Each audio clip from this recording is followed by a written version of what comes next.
نحمده ونصلي ونسلم على رسوله الكريم وعلى آله وصحبه أجمعين. Amma ba'd.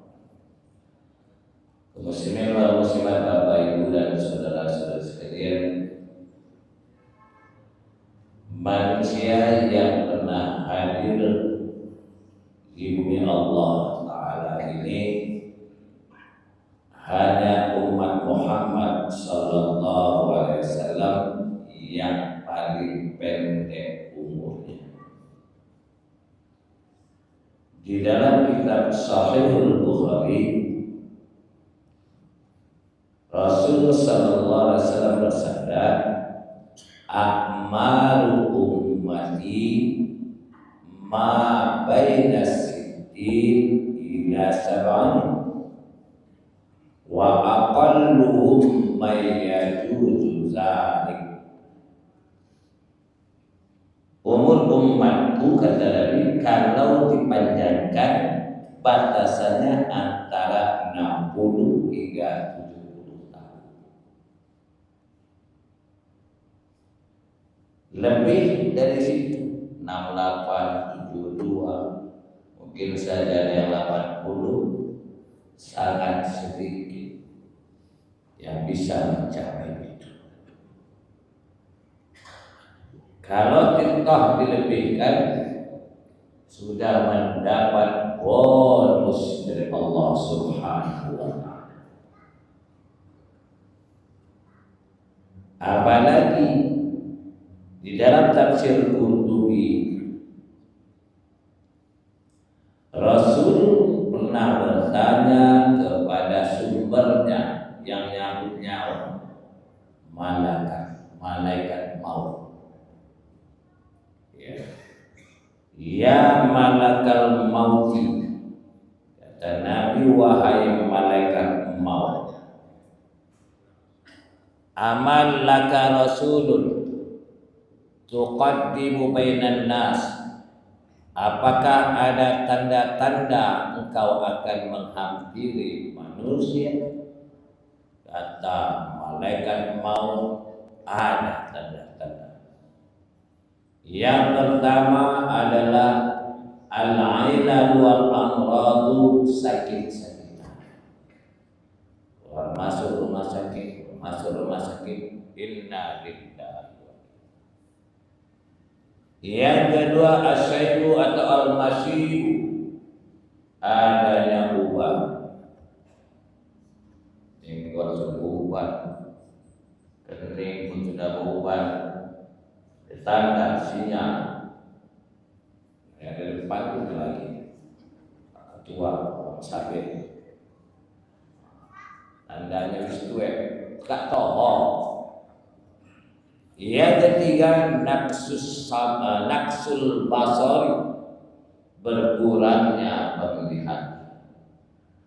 Apakah dia pakai kacamata atau pas mau baca?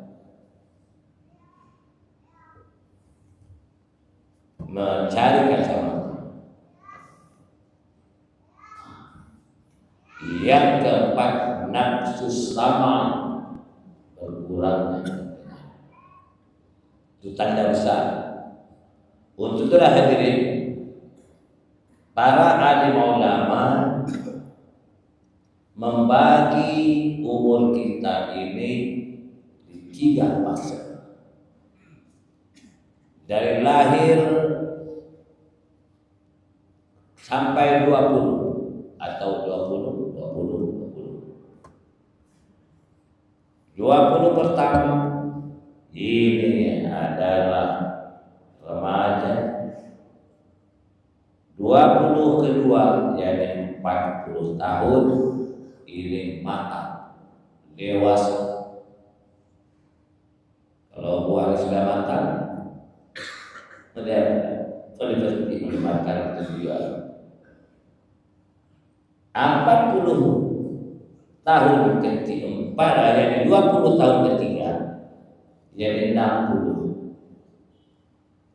Ini fase persiapan mau dijemput untuk dipakaikan dari total hartanya hanya 3 lembar kain kafan saja untuk yang laki-laki, untuk yang perempuan khamsatu siyabin 5 lembar kain kafan saja, tidak bawa apa-apa. Itulah yang Allah terangkan di dalam Quran surat Al-Ahqaf ayat 15. Bermula Allah Ta'ala berfirman, wa wasaina insana biwalidayhi ihsana. Kami wasiatkan kepada manusia supaya berbuat baik, berbakti kepada kedua orang tua.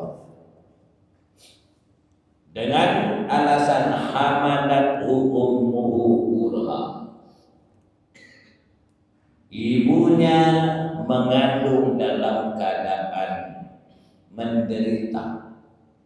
Di ayat yang lain wahnan ala wahnin, derita di atas derita. Wa wada'athu kurha, melahirkan pun dalam keadaan penderitaan, minimal 300 urat saraf putus. Wa hamluhu wa fisaluhu salasuna syahr, hamil dan disamping 30 bulan. Nah, di sini disebutkan iza balagha asyuddahu wa balagha arba'ina sanatan, apabila sudah mencapai kematangan, kedewasaan, dan umurnya sudah sampai 40 tahun.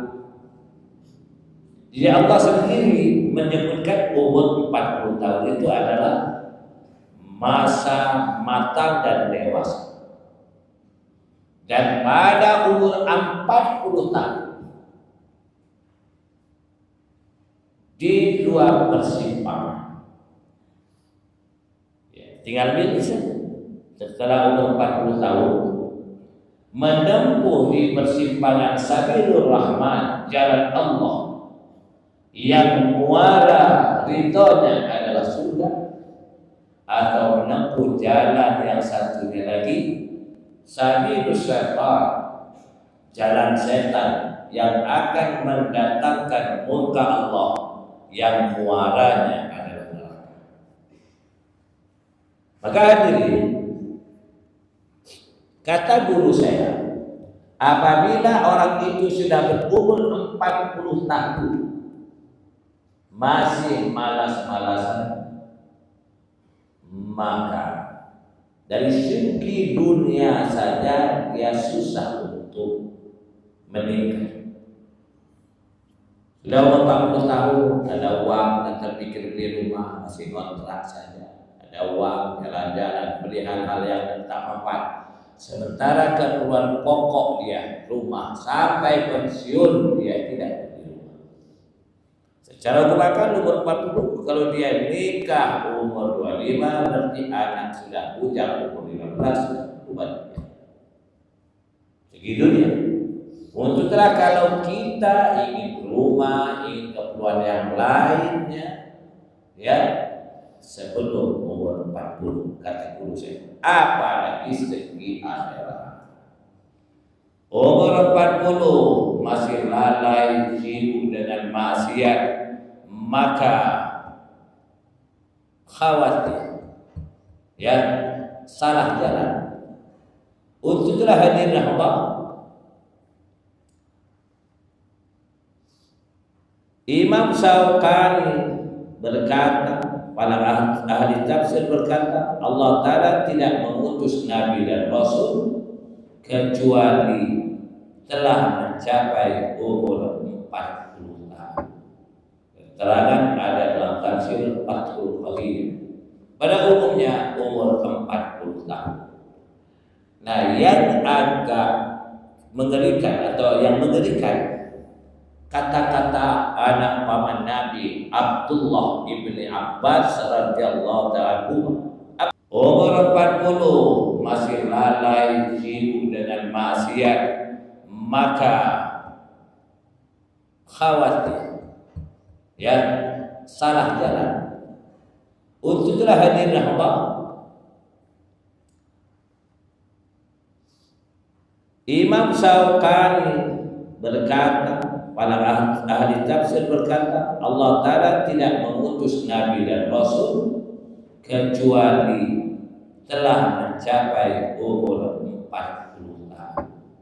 Keterangan ada dalam tafsir Fathul Qadir. Pada umumnya umur 40 tahun. Nah, yang agak mengerikan atau yang mengerikan, kata-kata anak paman Nabi Abdullah ibni Abbas radhiyallahu ta'ala anhu. Apa kata beliau? Barang siapa yang sudah mencapai umur 40, 42, 43, 50 dan 40 ke atas,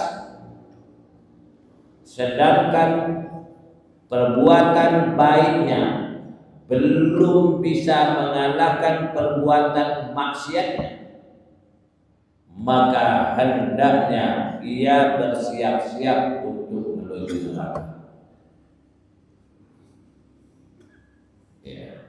Kita ulang lagi perkataan sahabat Nabi Abdullah ibni Abbas radhiyallahu anhu.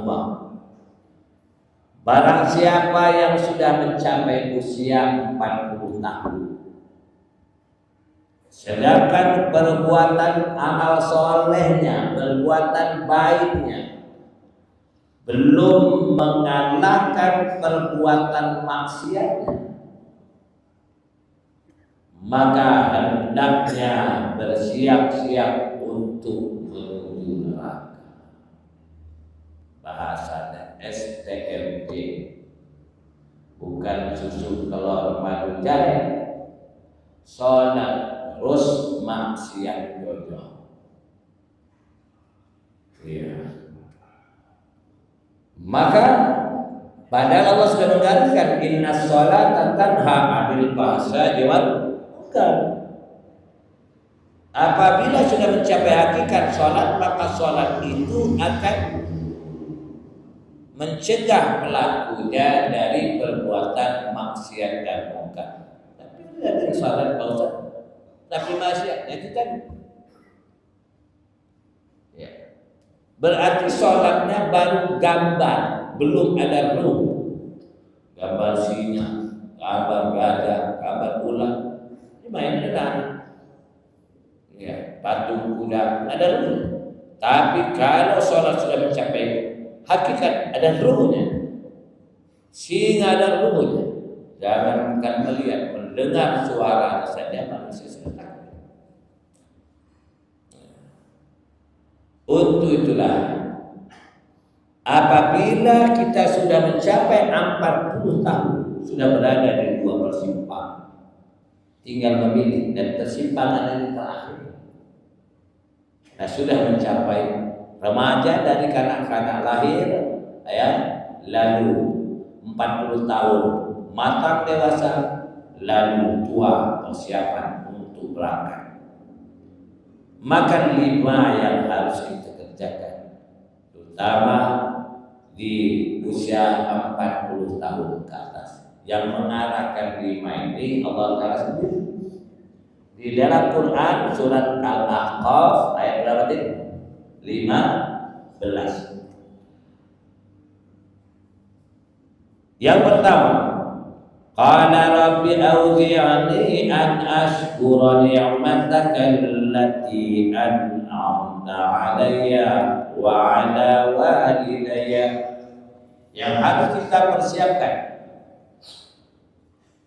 dan fokus setelah umur 40 tahun adalah banyak mensyukuri nikmat-nikmat Allah yang Allah berikan kepada kita dan kepada kedua orang tua.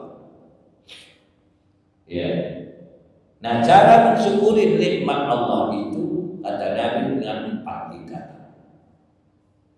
Tapi kebanyakan manusia baru batas tingkat pertama, tingkat kedua, tingkat ketiga, keempat berapa? Ya.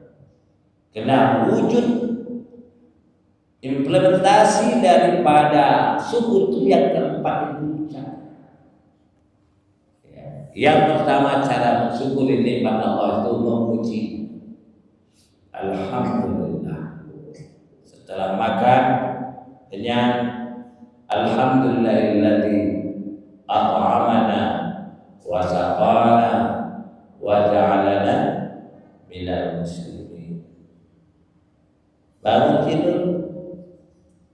Berapa banyak orang tidur tidak bangun lagi, atau dia bangun sebelum kita bangun masih dalam keadaan sehat.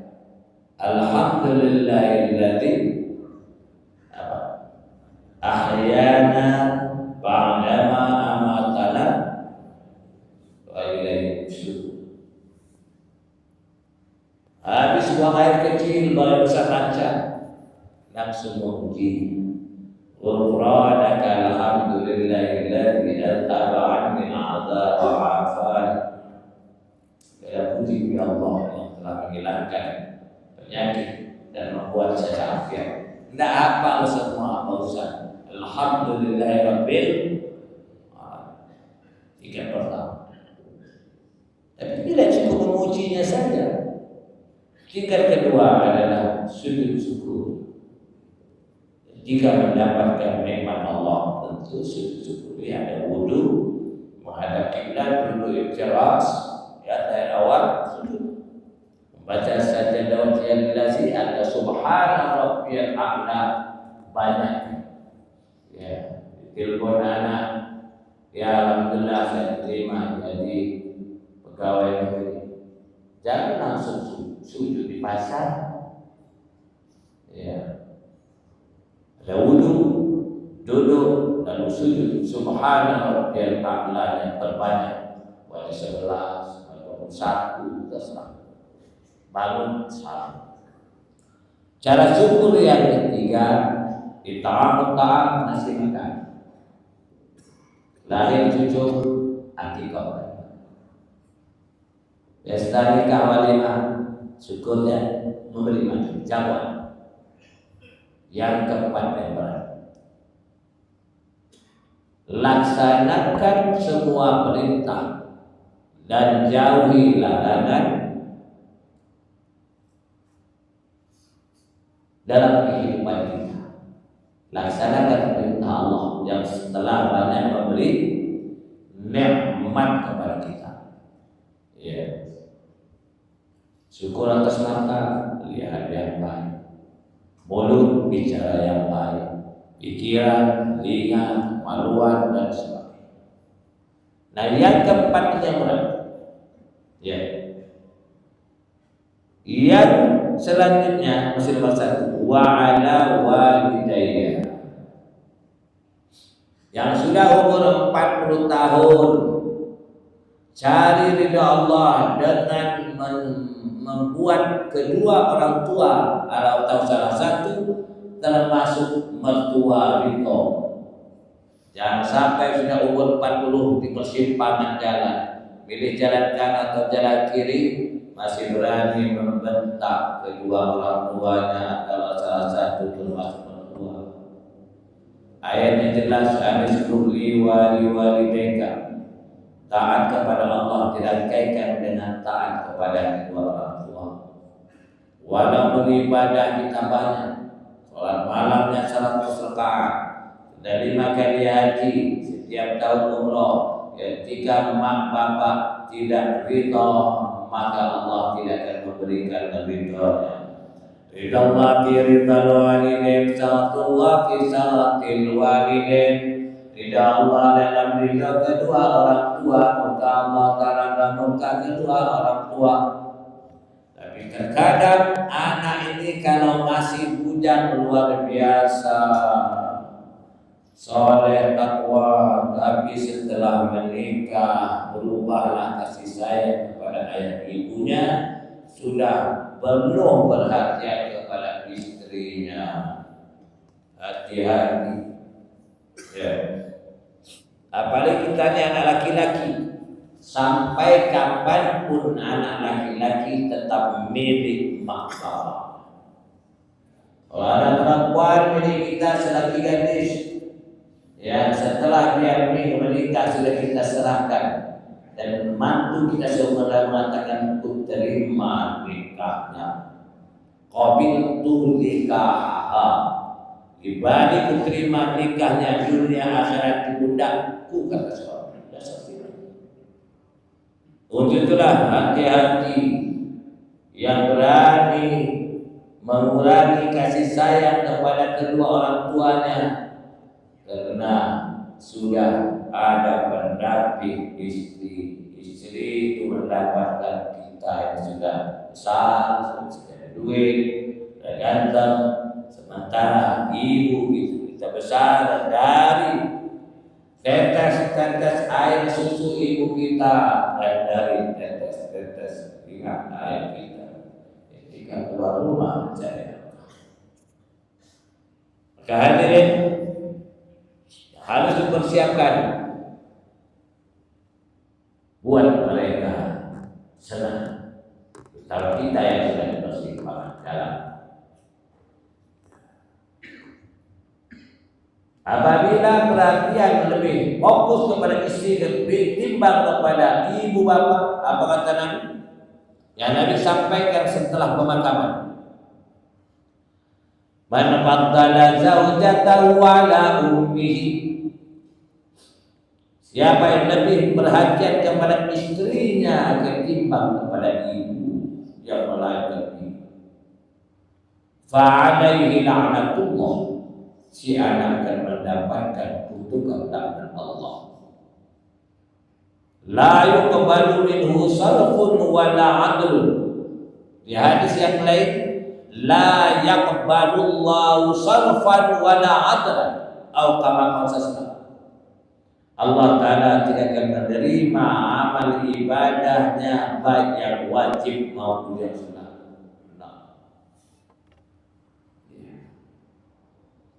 Untuk itulah kalau saya berjalan sekeluarga, ibu ikut, istri ikut, anak ikut, saya katakan mak harus duduk samping kiri saya. Di sini kecuali mak yang meminta, aku bawa bantal pulau dari sana. Tapi jalan-jalan ke pantai atau ke Jawa, ke mana, ya nyonya mandar kita di samping kiri.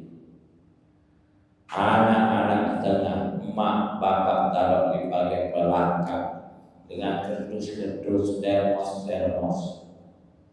Jangan-jangan berangkat pengajian mak di belakang. Bilang nanya benar itu yang membesarkan saya. Kata guru saya Maulana Abdul Rahman, dia selalu bilang sama istrinya kalau jaga mak. Sebelum muka bumi ini tidak ada gantinya. Kau banyak macam ragam ganti. Ya, yang jangkung, yang pendek, yang putih, yang kuning. Tapi di muka bumi tidak ada. Beli mukena baru, nyonya benar, apa nyonya benar? Istri, mukena bekas bini kasih emak. Hati-hati berada di simpang, jangan salah memilihnya lah. Kepulang nanti emak suruh duduk di samping, saya bilang. Kecuali dia takut, lihat depan tu tak bisa, ngeri, ujung. Ya, atau ngebonceng, ya, mungkin kita mau makuk mak bapak di depan, mau sepeda motor, usul kan, akan ketemu.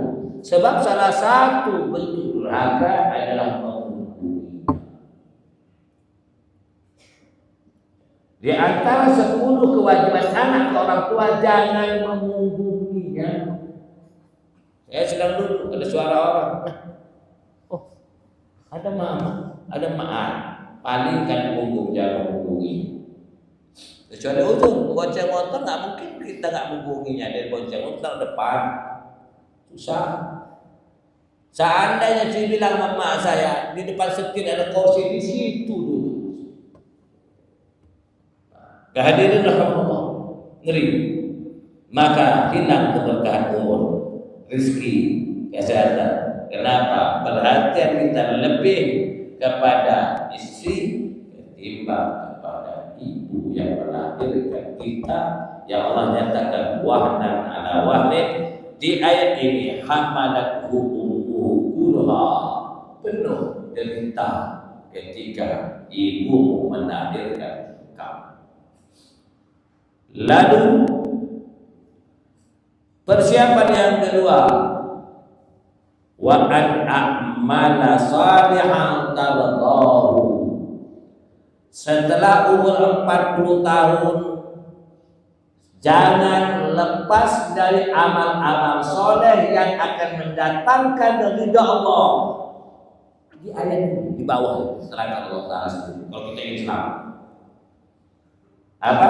Kerja jangan lepaskan dalam kehidupan 24 jam keseharian kita dengan amal soleh yang akan mendatangkan ridha Allah. Amal soleh apa yang akan mendatangkan ridha Allah? Adalah jangan lepas dari kehidupan sunnah Nabi Muhammad SAW. Sudah umur 40, dah umur 60, masih kencing berdiri, ya, masih makan minum dengan tangan kiri. Katanya pengen sapa Nabi, kehidupan jauh dari sunnah.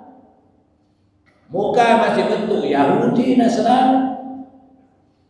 Bukankah kau menginginkan sahabatnya? Kenapa kau tidak mengidolakan manusia yang di tangannya Allah serahkan anak kunci surga?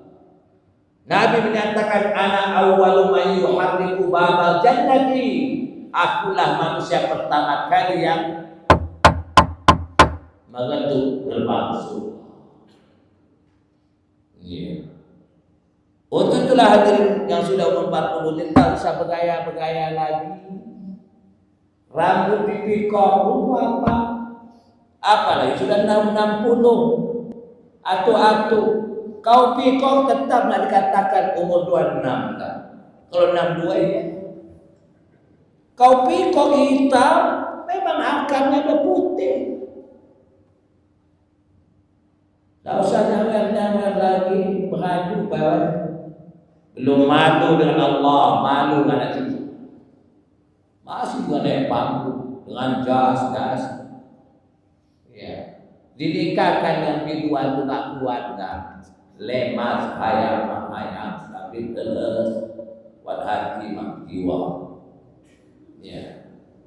Nah masih banyak terjadi. Padahal dia sudah berada di dua persimpangan terakhir, tinggal pilih saja. Apalagi kita ulang lagi kata anak paman Nabi yang berguru langsung dengan Rasul SAW, Abdullah bin Abbas radhiyallahu anhu. Barang siapa yang sudah mencapai usia 40 tahun, 40 ke atas, sedangkan perbuatan baiknya belum bisa mengalahkan perbuatan maksiatnya, maka hendaknya ia bersiap-siap untuk menuju jalan menuju neraka. Itu yang menyatakan ini manusia yang berguru langsung dengan Rasul. Ada 3 Abdullah bin Abbas, Abdullah bin Umar, Abdullah bin Mas'ud. Pakar hadis 3 pemuda ini, pakar tafsir, pakar fikih. Ya. Jadi tidak ada cerita lagi. Masih kecil berdiri itu. Kalau seandainya di sini ada pengurus masjid hadir, buang yang kecil berdiri di masjid ini, kan dilarang Nabi. Dan salah satu penyebab cepatnya manusia diazab di kubur adalah 2. Yang pertama, Nabi mengadu domba provokator. Yang kedua, masalah air seni. Maka ada larangan, la tabulu qaiman, jangan kecil berdiri. Kecuali itu. Ya, fa'inna. Maka kata Nabi Rasulullah kata, istantihu minal bauli, hati-hati masalah kencing. Fa'inna azabal qabri minhu aw kama qasalam. Karena kebanyakan azab kubur itu menimpa orang itu atau untuk kena masalah kencing. Apa hubungannya air seni dengan azab kubur? Salatnya tidak sah. Tidak berdiri, percikannya kuat, akhirnya percik celana. Waktu dia membasuhnya istijah cebok itu ada yang mesti celana. Tidak sah. Salatnya salah. Ya. Nah, dilarang Nabi jangan makan minum dengan tangan kiri. Masih juga. Hidup jauh dari sunnah sementara umur sudah 40 tahun lebih. Jadi pesan Allah Ta'ala di surah Al-Ahqaf ayat 15 ini, bagi yang sudah usia 40 tahun terutama, wa a'mala salihan taradahu, kerjakan amal soleh yang akan mencari yang bisa mencapai ridha Allah. Hanya satu jalan, mengikuti Rasul, mengamalkan sunnah Rasul SAW. Ya, jangan sampai lagi kata sunnah, kan hanya sunnah. Ingat kejayaan kita di dalam sunnah lagi. Ya, kejayaan kita dalam sunnah Nabi dan akan mendatangkan ridha Allah itu dengan sunnah Nabi. Bukankah selawat dan salam kita haturkan ke junjungan alam Nabi Muhammad SAW yang kita harapkan syafaatnya, tapi hidup jauh dari sunnah Nabi. Masih gengsi untuk mengamalkan sunnah Nabi. Itulah kata Nabi menjelang hari kiamat. Manusia mengamalkan sunnah Nabi ini seperti megang bara api. Orang-orang yang mengamalkan sunnah Nabi ini di akhir zaman menjelang kiamat seperti megang bara api. Dipegang panas, dibuangnya padam. Dipegang panas minimal ini. Kalau masih muda kecil-kecil, adalah apa? Kan panas tadi. Ya, untuk masih muda, kelihatan lebih tua kamu berjenggot-jenggot. Panas tadi. Tidak diamalkan, dibuat hilang sunnah Nabi. Nah, salah satu sunnah mustamirah, sunnah 24 jam dicatat oleh malaikat raqib selagi nempel. Pahala sholat, waktu sholat tadi. Sekarang pahala ta'lim dan etika. Tapi masih banyak yang malu. Ya, mengamalkan sunnah Nabi dan sebagainya. Ya, masuk masjid kaki kiri, masuk WC kaki kanan. Jauh dari sunnah. Ya. Masuk WC nggak pakai tutup kepala, waktu buang kecil buang besar, wajah kita lupa. Pas jadi imam sabih marah, sabih lupa. Padahal hafalan dia yang utama berapa? Jauh dari sunnah Nabi, cepat lupa. Tidak pakai tutup kepala. Ketika buang kecil buang besar rumah ini, ya jangan pakai tutup kepala, atas kepala. Lanjut lagi yang ketiga ya.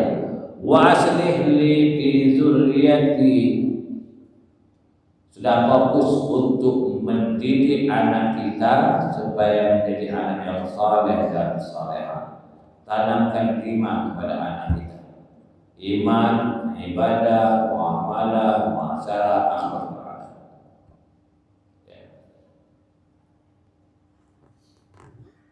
Sebab apapun perbuatan anak yang dilakukannya, terutama maksiat dan dosa, kita menanggung.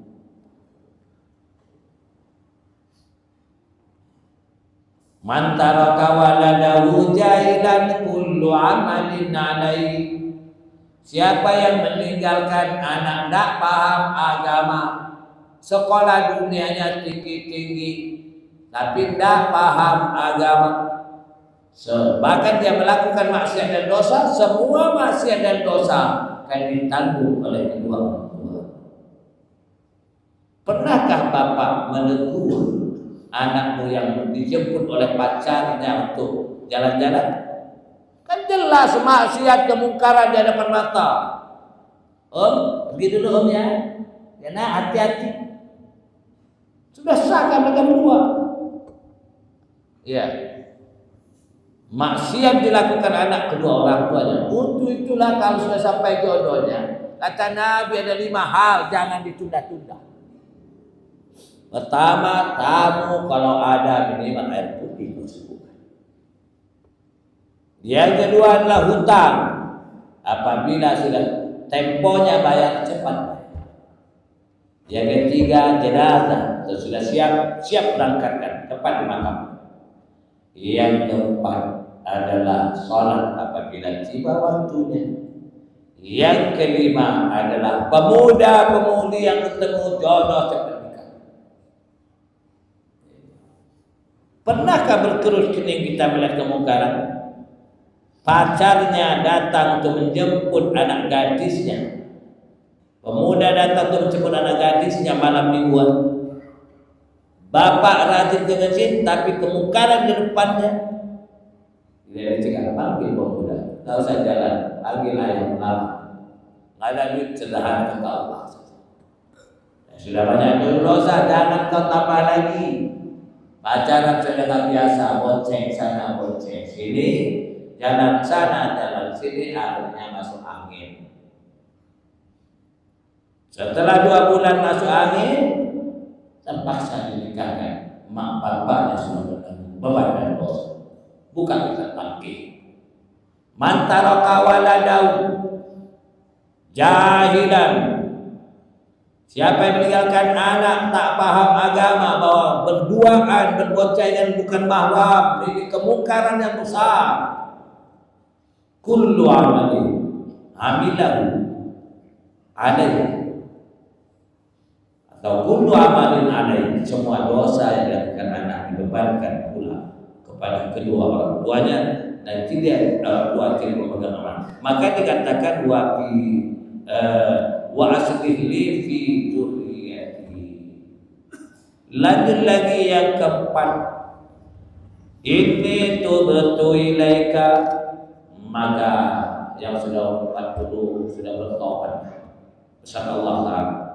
Inni tubtu ilaika, saya bertobat kepadamu. Dan syarat taubatan nasuha yang berkenaan dengan Quran surah At-Tahrim, ya ayyuhalladzina amanu tubu ilallahi taubatan nasuha. Syarat taubatan nasuha itu 4. Tidak boleh taubat. Yang nyampaikan ini Ali radhiyallahu anhu. Pertama, nadamah, menyesal. Yang kedua, berjanji tidak akan mengulanginya lagi. Yang ketiga, banyak berbuat amal-amal sholat. Innal hasanat yudhibnas sayiat. Nah, yang keempat ini berat lagi, sebagaimana tingkat syukur tadi yang keempat yang berat. Ini pun cara taubat nasuha yang keempat ini yang berat. Kalau ada hak-hak manusia yang pernah kita zalimi, ya minta maaf atau kembalikan, bayar, minta keringanan atau minta keikhlasan. Nah, yang keempat ini ututlah isi kandungan Al-Quran tidak lepas dari 5. Iman, ibadah kepada Allah, muamalah, muasyarah, akhlak baik. Iman bagus, masih di jalur Ahlussunnah wal Jamaah. Tidak dia nodai dengan noda-noda kelik dan syirik. Ibadah kepada Allah, masya Allah, tahajudnya 100 rakaat, puasa sunnah lagi, tadarus hari-hari minimal 3 juz tiap hari dia baca. Berzikir pun basah lisan dengan zikrullah. Sedekah pun bertaburan. Tetapi ketika menanjak ke muamalah, hubungan kepada manusia secara umum, hutang banyak belum bayar. Apalagi yang bukan hutang, makan gorengan 10 bayar 5, hanya hujan. Ini harus dikembalikan. Ronda dulunya bersingkong padi. Ini harus kembalikan, bayar. Kebekah Allah bantu Rabbi belum. Sebelum kau bayar, kau kembalikan, minta keikhlasan. Muamalah, muasyarah dalam keluarga, hukum waris. Tunjukkan dengan saya di rumah panggung mana yang sudah dibagikan. Siapa yang nunggu rata-rata rumah di kampung? Anak tokoh tertua. Ini masalah. Ya. Lahir secara Islam, akikah secara Islam, sunat secara Islam, sholat secara Islam, puasa secara Islam, nikah secara Islam. Ketika bicara hukum waris secara adat dan cara jahiliyah, mau dia adat Lampung maupun adat suku yang lain adalah tradisi jahiliyah. Kenapa? Kita buka kitab Kifayatul Akhyar. Asbabun nuzul turunnya ayat waris itu tradisi jahiliyah, yurisunar rijal dunan nisa. Laki-laki dapat bagian terutama anak tertua, perempuan tak dapat. Atau kebalikannya, perempuan yang dapat, laki-laki tak dapat. Yurisunal kibar dunas sighar. Yang tua menguasai, adik-adik yang kecil tak dapat. Ini kan tradisi dihapuskan oleh Allah. Ya. Sudah hampir 22 tahun isi pengajian di Bandar Lampung. Hanya beberapa orang yang minta tolong doakan supaya rumah ini laku. Kalau ada yang beli kasih tahu saya, kenapa papa udah meninggal, kami ibu masih mama ada dan kami dua adik beradik. Oh gampang. Udah laku, 1/8 punya makmur, sisa kita berdua bagi. Tapi kenyataannya ini bisa berjuta. Siapa yang menguasai? Satu orang atau salah satu saja. Ingat, bara neraka menjadi berburu. Gimana? Buka An-Nisa ayat 10. Al-Quran. Innal ladzina yakuluna amwalal yatama dzulma innama yakuluna fi butunihim nar. Siapa yang makan harta anak yatim? Kok makan harta yatim? Ayahku meninggal dunia, aku tertua, adik-adikku masih kecil. Habislah ku belanjakan atau ku kuasai buat sertifikat. Adik-adik tidak dapat makan harta anak yatim. Innama yakuluna fi butunihim naro. Di dalam perutnya ada bara neraka. Wa sayaslawna sa'ira. Nerakanya bukan neraka jahanam, bukan neraka lazza, bukan neraka saqar, bukan neraka hawiyah, bukan neraka hutamah, tapi neraka sa'ir seperti di mana? An-Nisa ayat 10. Ayat 11-nya sudah mulai pembagian ini muasalah akhlak dan adab yang kelima. Iman ibadah muamalah masalah akhlak dan adab.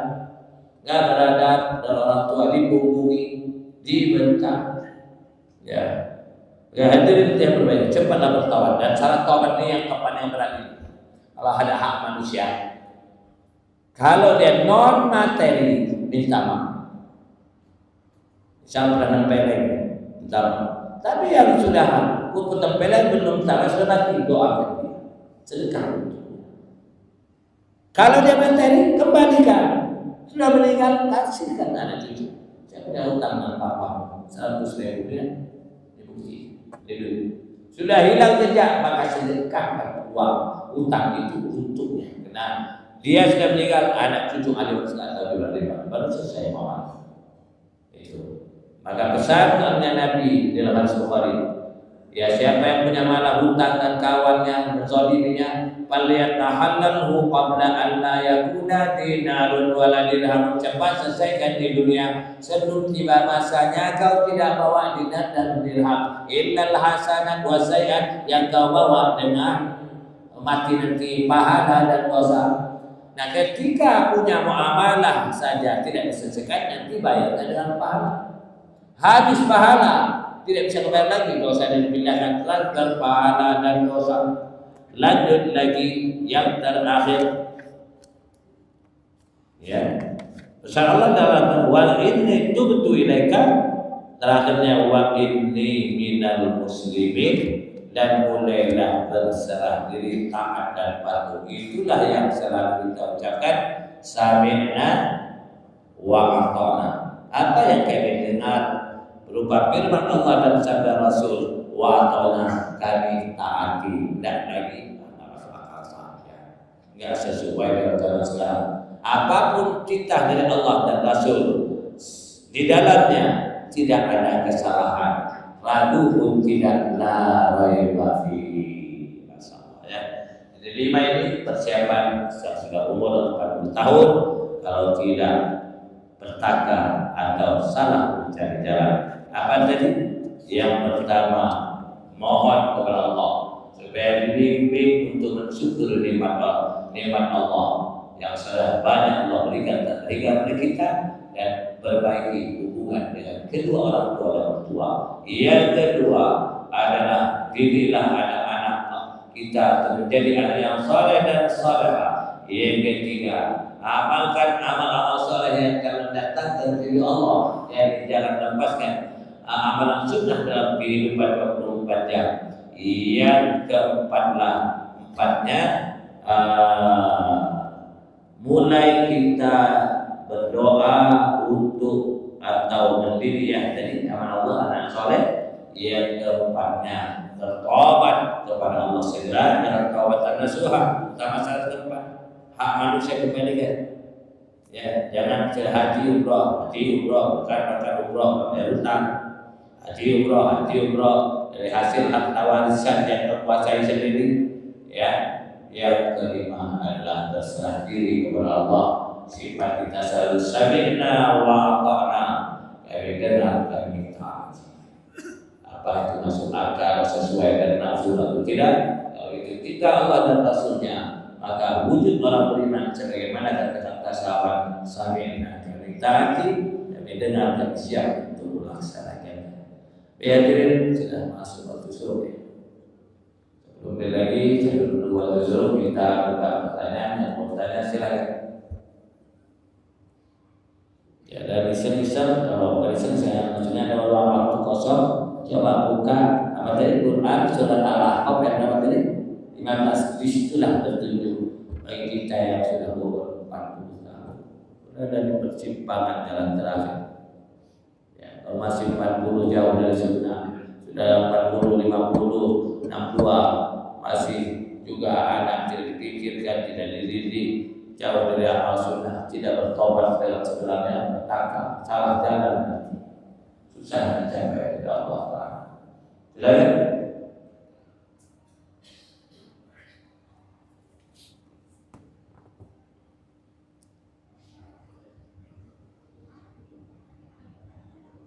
Ada?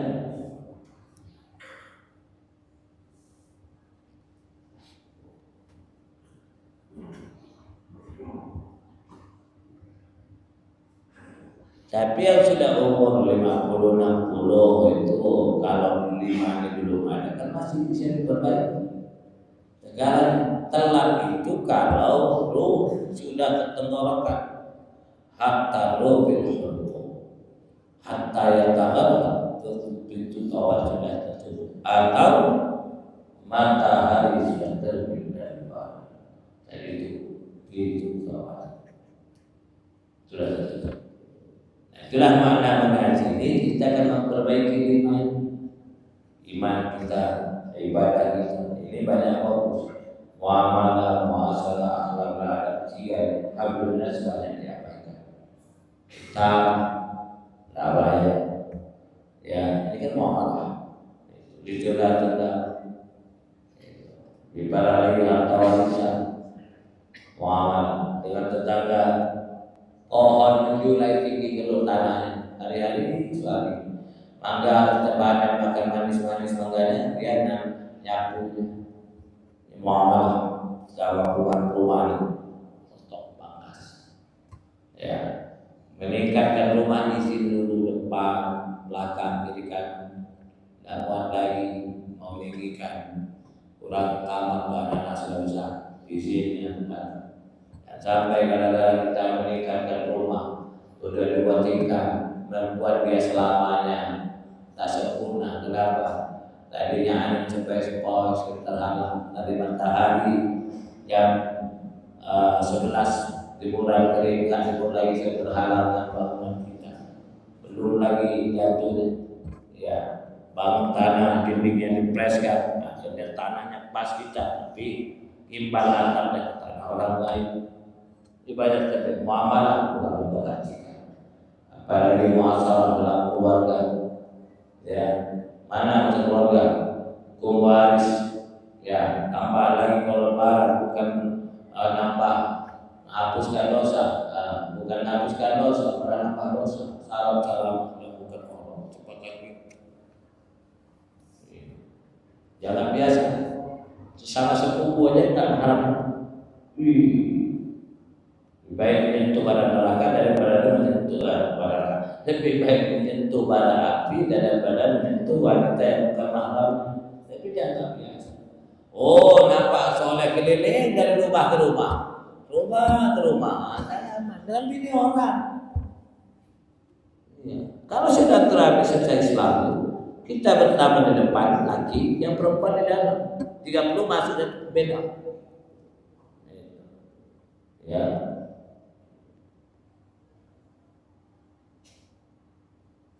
Anak angkat, cepat kasih pipi. Anak angkat bukan murid, orang lain. Cari mulia ponakan. Anak angkat itu sekali kali. Ya, isi meninggal dan angkat. Jadi kayak anak besar. Nyata anak cium tangan. Dalam isi kalau anak angkat lagi ipar bahaya jauh datang anda mau ngaji. Ya, maka mulai dari sekarang perbaiki hadirin terutama 5 kalau kita ini selamat, terlebih lagi kita yang sudah umur 40 atau perbaiki iman. Ya, tapi rajin ibadah mau nikahkan anak musim hujan, pawang hujan datang. Nah, yang ditakuti oleh orang pesta ini hujan. Orangnya sedikit datang, sedikit amplopnya kan.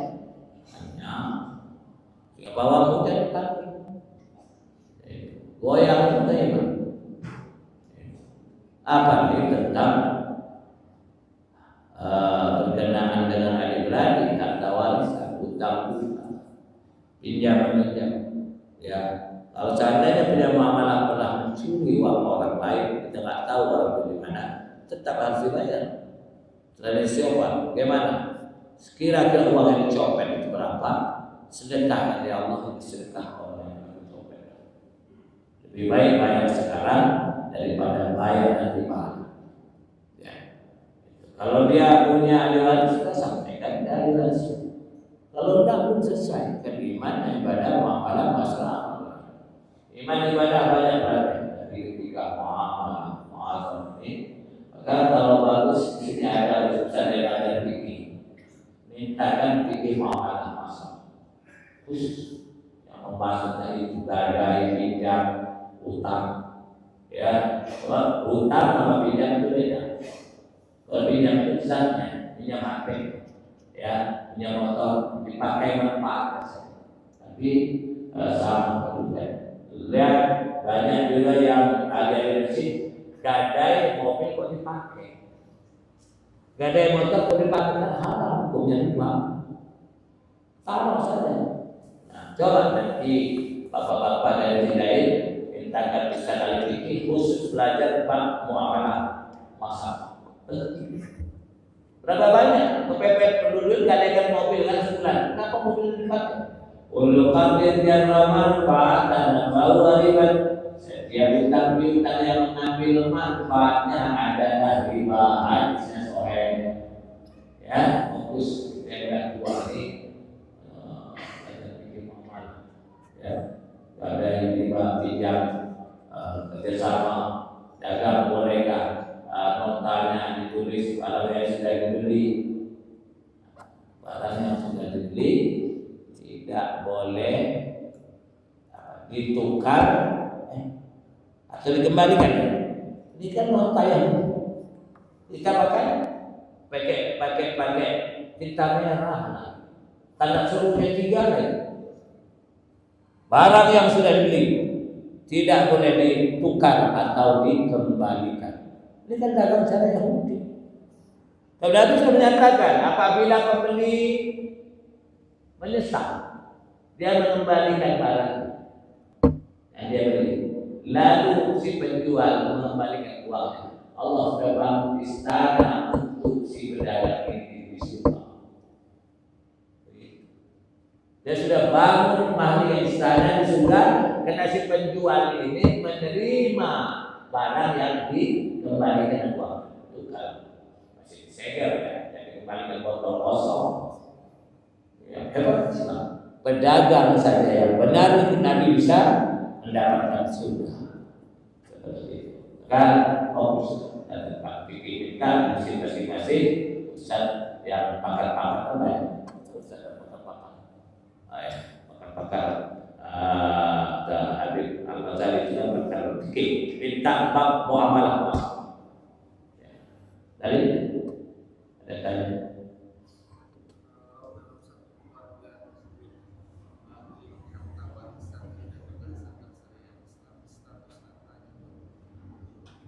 Dalam keluarga membagikan harta warisan tidak sesuai dengan syariat, kena semua.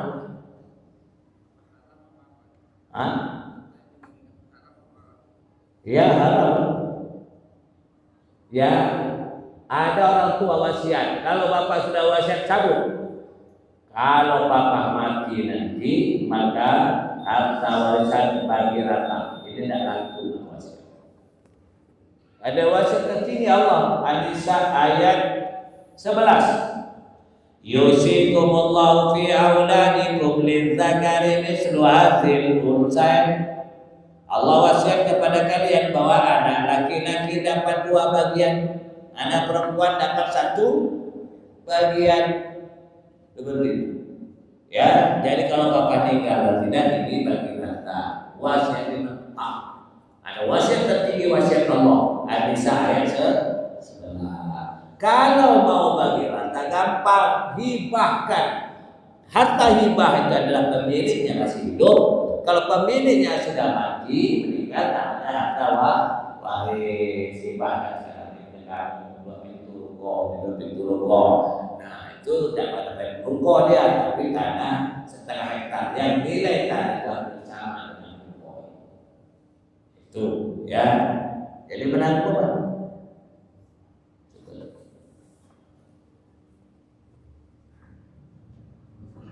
Sudah dibagi belum? Sudah dibagi? Sudah. Namanya saya bisa hitung sedikit lah. Tapi saya hitung ya 10% jadi lah. Dapat warisan kan? Cukup ya. Yang jelas hati Allah kita sudah umur 40 ini ya. Harus mulai berenang di mana tadi untuk melihatkan petunjuknya di Al-Ahqaf ayat berapa? 16 ya. Alhamdulillahirabbil alamin wassalatu wassalamu ya Allah, hari ini kami merenung hampir yang hadir ini sudah berumur 40 tahun ke atas. Ya Allah, sisa-sisa umur yang kami tidak tahu berapa sisa. Bimbing kami, tuntun kami di kesempatan kami untuk memperbaiki dan menyempurnakan iman, ibadah, amalan, masalah, dan akhir kami ingin ridho ya Allah ini. Untuk itulah ya Allah pada kami dan pada rahmat dan kasih sayang yang Kau pada kami namun keadaan asal. Rabbana atina fid dunya hasanatan wa fil akhirati hasanatan wa qina adzabannar. Subhana rabbika rabbil izzati amma yasifun wa salamun alal mursalin. Alhamdulillah amin. Kasih ma'al khilaf salam. Subhanallah wa bihamdika asyhadu an la ilaha illa anta astaghfiruka wa atubu ilaik. Assalamualaikum warahmatullahi wabarakatuh.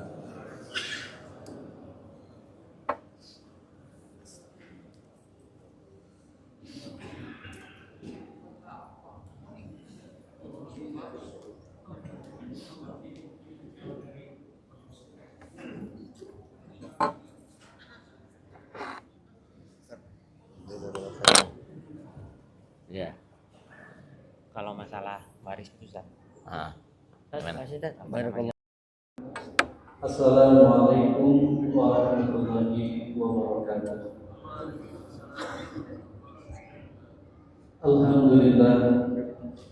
Alhamdulillahirabbil alamin. Nahmaduhu wa nasta'inuhu wa nastaghfiruh. Wa na'udzu billahi min shururi anfusina wa min sayyiati a'malina. May yahdihillahu fala mudilla lahu wa may yudlil fala hadiya lahu. Nashhadu an la ilaha illallah ونشهد أن محمدا عبده ورسوله لا نبي ولا رسول بعده. أوصي نفسي وإياكم بتقوى الله فقد فاز المتقون. حيث قال الله تعالى: يا أيها الذين آمنوا اتقوا الله حق تقاته ولا تموتن إلا وأنتم مسلمون. يا أيها الناس اتقوا ربكم الذي خلقكم من نفس واحدة وخلق منها زوجها وبث منهما رجالا كثيرا ونساء واتقوا الله الذي تساءلون به والأرحام إن الله كان عليكم رقيبا. عليكم بسنتي وسنة الخلفاء الراشدين المهديين تمسكوا بها وعدوا عليها بالنواجذ وإياكم ومحدثات الأمور. صدق الله وصدق رسول الكريم. أما بعد اللهم لا علم لنا إلا ما علمتنا وعلمنا ما ينفعنا وزدنا علما. اللهم فقهنا في الدين. اللهم علمنا التأويل. Hadirin hadirat majelis taklim rahimakumullah, alhamdulillah pada kesempatan kali ini Allah masih memberikan nikmat-Nya kepada kita, nikmat Islam, nikmat iman, nikmat hidayah yang dengannya Allah masih menggerakkan hati kita. Allah masih menundukkan penguasa diri kita untuk selalu bermunajat, untuk selalu bertakarub, untuk selalu mendekatkan diri ke hadirat-Nya dengan menunaikan kewajiban-kewajiban, salah satunya salat maghrib secara berjamaah yang alhamdulillah sudah kita tunaikan. Semoga dengan nikmat iman, Islam dan hidayah itu kemudian Allah istiqomahkan kita untuk selalu berada di dalam kebaikan, berada di dalam ketaatan, dan sekali lagi mudah-mudahan tafakuh fiddin yang sudah kita seriusi selama ini, talabul ilmi dan hadir di majelis taklim yang sudah kita jadikan sebagai rutinitas kegiatan pokok, kegiatan primer dalam hidup kita. Allah jadikan itu sebagai sarana kita mengenal Islam lebih dalam, sebagai penimbang, sebagai pemberat timbangan amal nanti di hari hisab, dan semoga menjadi penutup amalan dari kehidupan dunia kita. Allahumma amin. Hadirin hadirat rahimani wa rahimakumullah, dan semoga kita berdoa memohon kepada Allah setiap waktu yang kita gadaikan, setiap waktu yang kita tunaikan untuk tafakuh fiddin ini betul-betul menjadikan kita hamba Allah yang takut, hamba Allah yang punya rasa khusyuk, hamba Allah yang dengannya kemudian akidah kita menjadi benar, akidah kita menjadi lurus, ibadah kita juga menjadi benar, dan kemudian yang ketiga perilaku, akhlak, perangai kita sesuai dengan apa yang dicontohkan oleh baginda Rasulullah SAW. Disebutkan di dalam salah satu kitab tafsir, ketika para mufassir menafsirkan ayat bahwa orang yang menuntut ilmu itu akan Allah angkat derajatnya beberapa derajat melebihi orang yang hanya sekedar beriman saja. disebutkan sampai 700 derajat, satu derajat dengan derajat lainnya butuh waktu 500 tahun ibadah suntuk. Itulah keutamaan orang yang beriman lalu mensengajakan diri tafaqquh fiddin, thalabul ilm, hadir di majelis taklim. Keutamaannya melebihi daripada hanya sekedar sholat lalu pulang. Beberapa derajat ditafsirkan 700 derajat, satu derajat ke derajat berikutnya memakan waktu ibadah suntuk selama 500 tahun. Inilah keutamaan orang yang tafaqquh fiddin, menuntut ilmu. Namun dalam penjelasan ulama berikutnya tidak berhenti di situ.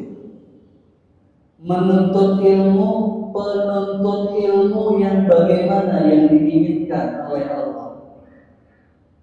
Atau bahkan dalam ayat lain, ya, penuntut ilmu yang bagaimana yang dekat dengan Allah itu. Innama yakhshallaha min ibadihi al-ulama. Hanya orang-orang yang takut kepada Allah yang mereka kemudian selalu sibuk dengan acara tafaqquh fiddin, kegiatan tafaqquh fiddin. Artinya orang yang hadir dari majelis taklim ini nantinya menjadi orang yang punya rasa khasyah, rasa khauf kepada Allah. Karena tidak semua alumni dari majelis taklim memiliki rasa khauf itu. Al-alim billah, yakni alladzi lahu khasyah. Orang yang mengenal tentang Allah itu adalah orang yang memiliki rasa khasyah, sehingga ilmunya, pemahaman terhadap dalilnya tidak dipakai untuk semena-mena. Pemahaman fikihnya tidak dipakai untuk membenarkan kesalahannya. Penguasaan kaidah usul fikih dan kaidah kebahasaannya juga tidak dalam rangka untuk menjustifikasi kesalahan dan hawa nafsu.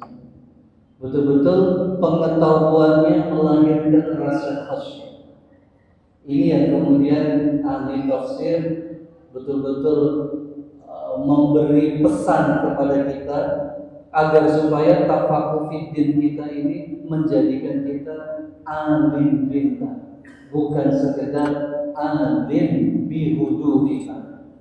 Bukan sekedar kita tahu segala bentuk dalil, bukan sekedar kita paham tafsiran sarah dari Al-Quran dan hadis dan bagaimana penjelasan para ulama saja, tetapi betul-betul melahirkan rasa khasyah itu, sehingga akidahnya begitu lurus, mantap, kokoh, tidak goyah dengan sedikit rintangan apapun. Kemudian ibadahnya juga kemudian istiqomah, tak mengenal lelah. Lelahnya betul-betul diniatkan untuk lillah, menjadi bekal nanti di hari akhir. Kemudian perangainya juga perangai yang lembut, yang baik, tutur kata yang selalu mendatangkan kebaikan dan kemanfaatan. Itulah orang yang keluar dari majelis taklim yang diinginkan oleh Allah dan Rasulnya. Al-alim billah wa alim bihududillah. Kenapa kemudian ini menjadi penting? Karena betapa banyak dalam perkembangannya hari ini majelis taklim itu atau lembaga pendidikan itu atau sekolah itu belum atau kemudian keluar dari rel, dari visi yang sebenarnya, tidak menjadikan mereka alim billah, tidak menjadikan mereka orang yang punya rasa khasyah. Salatnya bolong-bolong, tidak merasa itu dosa. Begitu. akidahnya campur-campur dengan kesyirikan, tidak merasa itu sebuah dosa. Perilaku kesehariannya selalu berkata dusta menjadi ciri khas, menjadi karakternya.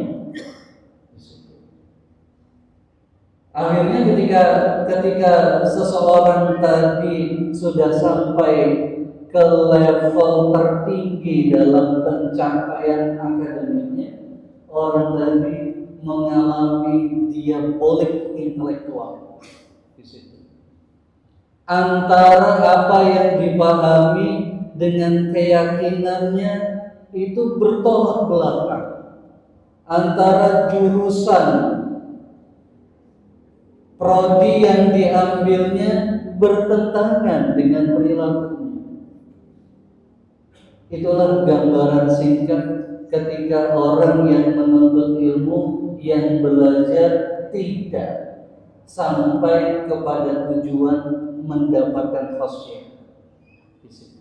Banyak kita temukan hari ini orang-orang muslim, intelektual muslimnya mengalami gangguan ini, diabolik intelektual. Ada semacam kebingungan dia, mana yang benar sesungguhnya, mana yang salah. Bahkan tidak tahu kalau mengerjakan sebuah perbuatan yang salah. Dengan alasan itu lumrah, dengan alasan itu wajar, dengan alasan yang memang kenyataannya begini. Susah menjadi orang muslim yang susah menjadi seorang muslim yang kafah hari ini, dan seterusnya dan seterusnya.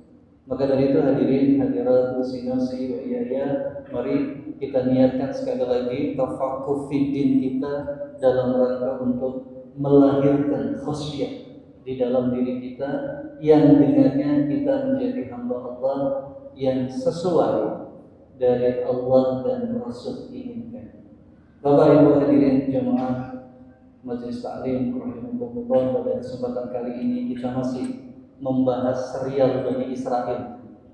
Beberapa kajian yang lalu kita sudah membahas beberapa kisah, mulai dari kisah Jurayj, mulai dari kemudian kisah Samiri di masa kenabian Nabi Musa alaihi salatu wassalam. Maka pada kesempatan kali ini masih kita akan mengkaji kisah tentang Bani Israel. Sekali lagi, hikmah yang akan kita petik dari kisah-kisah Bani Israel. Kisah ini bercerita tentang 3 orang Bani Israel yang diuji dengan penyakit sekaligus diuji dengan fitnah harta. Bapak Ibu hadirin rahimani wa rahimakumullah, Bani Israel yang kita tahu adalah mereka anak keturunan dari bangsa Israel, keturunan dari Nabi Yakub yang kita kenal, kemudian anak dari Nabi Ishak, dan kemudian cucu dari Nabi Ibrahim alaihi salatu wassalam. Ketika berbicara Bani Israel, tentu sejarahnya panjang, begitu. Ceritanya sangat kompleks sekali, sehingga Bani Israel ini menjadikan atau menentukan peranan yang sangat sentral dalam kehidupan umat setelahnya. Sejarahnya, kulturnya, budayanya. Bahkan Bani Israel ini satu-satunya kaum yang mendapatkan wahyu melalui banyak para nabi dan banyak para rasul, sehingga kemudian diabadikan kisahnya juga banyak di dalam Al-Quran, agar kemudian umat Muhammad SAW menjadikannya pelajaran-pelajaran penting. Begitu pula tentang pembangkangannya. Jadi di samping keutamaannya, Bani Israel terkenal dengan kaum yang membangkang. Sudah diberikan kepada mereka secara faktual, secara empiris, sesuatu yang tidak kita lihat di generasi Nabi Muhammad berupa mukjizat. Begitu. Mereka lihat langsung keajaiban itu, tapi tetap pada akhirnya mereka menjadi umat yang membangkang. Pembangkangannya pun juga diabadikan di dalam Al-Quran, mulai dari menolak perintah Allah, begitu ya, sehingga kemudian mereka berani membuat patung sapi, kisah sapi kemarin. Kemudian yang kedua, mereka menolak untuk masuk ke tanah Palestina. Ketika kemudian sudah sampai, Allah selamatkan mereka dari Mesir dan kemudian diberi tanah yang dijanjikan oleh Allah, kemudian mereka menolak memasukinya.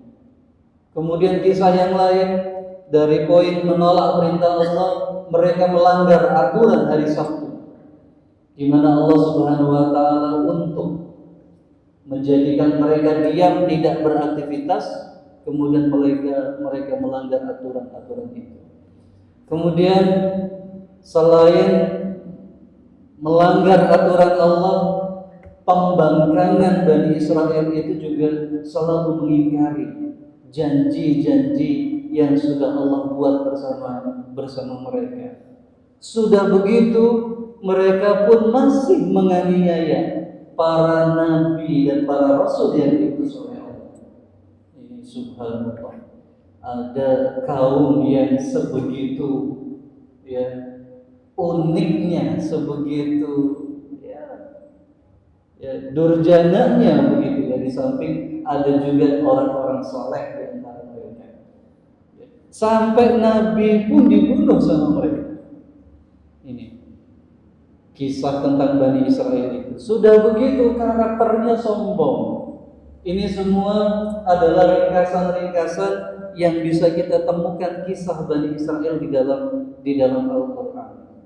Maka dari itu, ya, apa yang kita temukan tentang kisah Bani Israel di dalam Al-Quran ini betul-betul memberikan pelajaran, betul-betul memberikan hikmah, ya, mendatangkan hikmah, agar kemudian yang baik kita contoh dan kemudian yang buruknya kemudian kita tinggalkan. Begitu pula dengan tema kita pada petang kali ini, dikisahkan ada 3 orang dari Bani Israel yang diuji oleh Allah dengan ujian rasa sakit dan kemudian ujian kekayaan. Kisah ini bisa kita temukan di dalam buku Karamatul Aulia, juga disebutkan dalam kitab hadis Sahih Bukhari dan Sahih Muslim melalui jalur sahabat Abu Hurairah radhiyallahu anhu, di mana Rasulullah sallallahu alaihi wasallam bersabda, "Inna salasatan min bani Israil abras wa aqra wa a'ma." Disebutkan lewat jalur Abu Hurairah, ada 3 orang dari Bani Israel yang satu memiliki kulit yang belang, artinya punya penyakit kulit. Kemudian yang kedua, aqra, orang yang tidak memiliki rambut. Kemudian yang ketiga, a'ma, orang yang ketiga orang yang buta, tidak mampu melihat. Fa'aradallahu ayyabtaliyahum faba'asa ilaihim malika. Kemudian Allah ingin menguji 3 orang itu dengan mengutus malaikat menghampiri dan menemui mereka. Fa'atal abras, lalu malaikat mendatangi orang pertama yang punya penyakit kulit, punya penyakit belang itu. Fa'atal abras faqala ayyu syai'in ahabbu ilaika. Wahai fulan, sesuatu apa yang kau inginkan? Sesuatu apa yang kau cintai? Begitu. Qala launun hasan wa jildun hasan.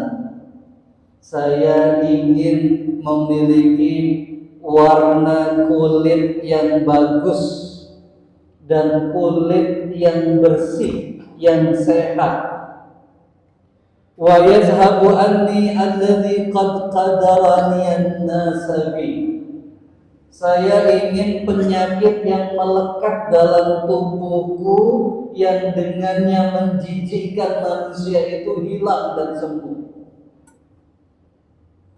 Qala famasahahu fazahaba anhu qadar. Kemudian malaikat tadi mengusap tubuhnya dan kemudian seketika penyakitnya sembuh.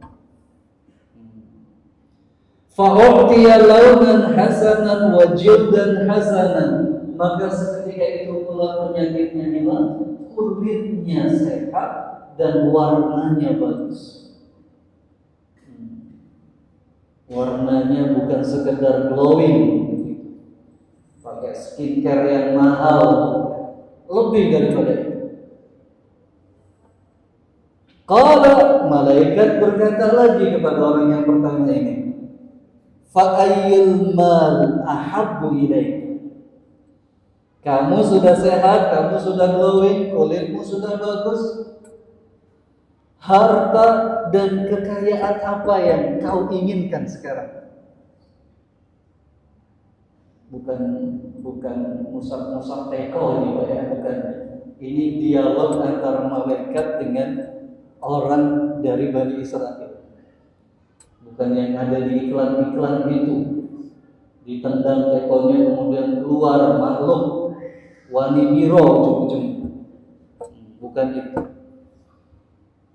Malaikat kemudian bertanya begitu, kekayaan, harta apa yang kau inginkan? Kemudian dijawab, qala al-ibil awil baqar. Gimana Pak kira-kira kalau ada malaikat bertanya kepada kita itu, harta apa, kekayaan apa yang kita inginkan? Kira-kira jawabnya apa? Tentu beragam Pak ya. Tentu beragam. Ada yang ingin harta melimpah, dengannya bisa sedekah, bisa bangun masjid, bisa bangun pesantren. Ada yang ingin investasi ladang yang luas, dengannya bisa mencukupi 7 keturunan. Atau ada yang lain-lain. Tapi orang pertama dari Bani Israel ini, dia mintanya berikan saya seekor unta atau seekor sapi. Al-ibil awil baqar. Kemudian faqala ya fa'u'tiya naqahu usra'a. Kemudian malaikat berikan ya seekor unta kepadanya. Kemudian malaikat mengatakan barakallahu laka fiha. Semoga Allah memberikan berkah terhadap seekor unta yang saya berikan.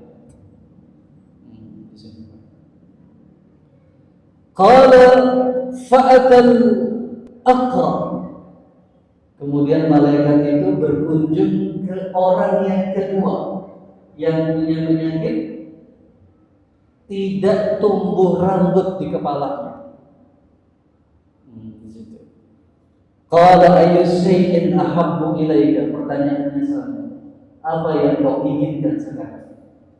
Dijawab sya'run hasan wa yadhhabu anni alladhi qad qadharani an-nasu bi. Saya ingin rambut yang indah. Permintaannya ingin rambut yang indah.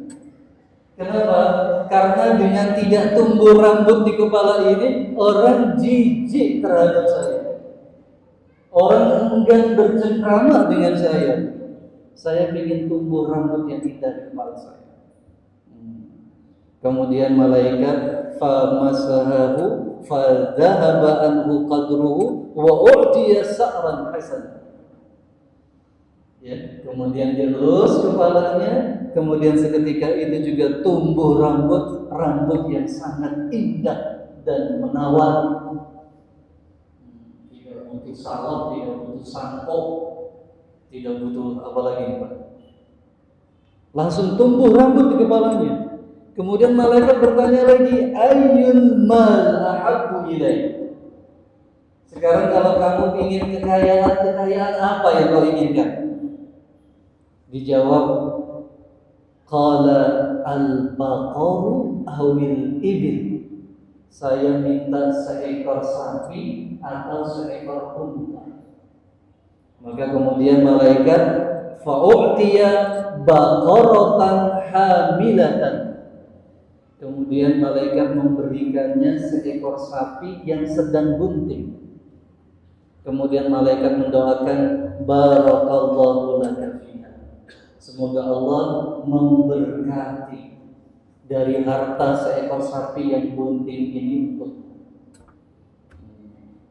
Ini dua orang kisah dari Bani Israel. Sekarang kita lihat orang yang ketiga. Qala ayyu syai'in ahabbu ilaika? Apa yang kau inginkan? Dijawab, ayyuridillahu ilayya basari fa absara bihin nas. Saya ingin Allah mengembalikan penglihatanku sehingga aku bisa melihat khalayak ramai. Saya bisa melihat orang-orang di sekitaranku. Kemudian malaikat mengusapkan matanya, faraddallahu ilaihi basar. Kemudian seketika dia mampu melihat. Qala fa ayyul mal ahabbu ilaik? Harta kekayaan apa yang kau inginkan? Dijawab, al-ghanam. Saya cukup ingin memiliki seekor kambing. Al-ghanam. Kemudian fa'u'tiya syatan walidan.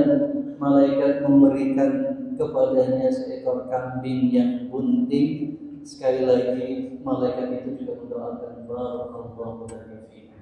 Semoga Allah memberkati keberkahan melimpah ruah dari seekor kambing.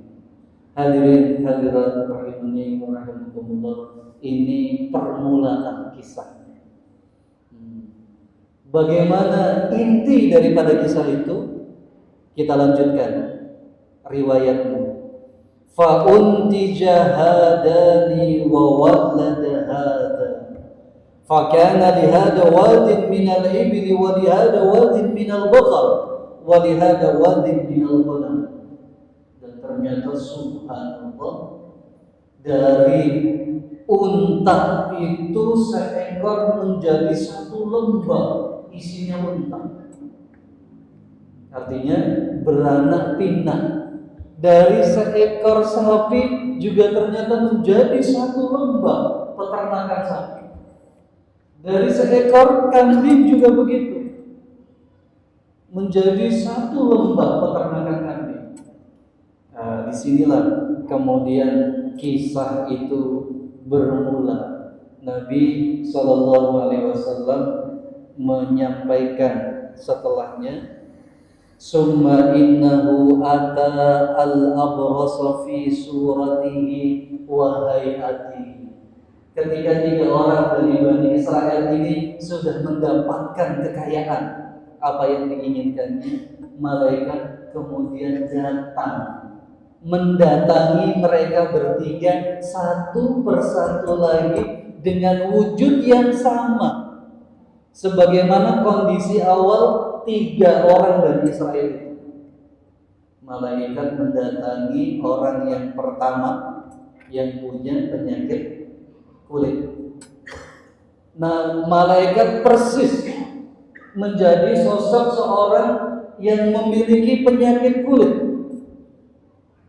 Kemudian berkata, rajulun miskinun qadin qata'at biyal hibalu fi safari. Wahai orang yang kaya raya juragan onta, saya ini adalah orang yang miskin. Saya sudah menempuh perjalanan yang panjang. Fala balagha liyal yawma illa billahi summa bika. Tidak ada orang yang bisa menolongku kecuali Allah dan kecuali engkau, kata malaikat.